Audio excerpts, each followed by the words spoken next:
last year. I wasn't here last year to hear Mr. Beckman speak, but Gregory Beckman is a high school teacher from Los Angeles, California.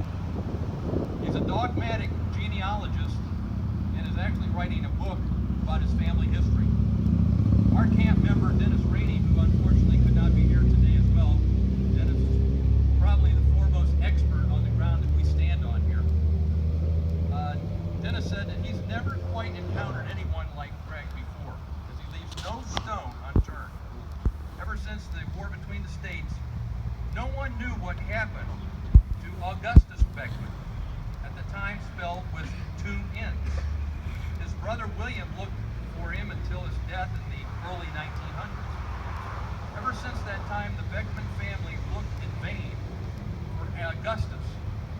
That was until Greg found our site, our website through the SCV, and found the story of Dennis that Dennis had done on the Beckman brothers.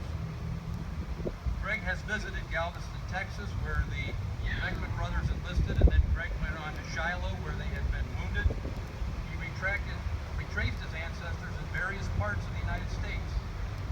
The reason why no one could find Augustus was that he was buried at Chase under a different name and unit.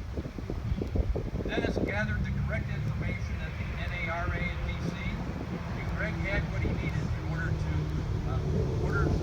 order a corrected tombstone. When Greg came last year to the Camp Memorial, or to the Camp Chase Memorial, the corrected tombstone had yet to be placed. I guess this will be Greg's last visit to Chase to visit the new tombstone. Is it up now? Is there a new one, Greg? Okay, Greg and Dennis have emailed each other hundreds of times over the years. After leaving the Chase Memorial last year, Greg joined the local SCV in Los Angeles, which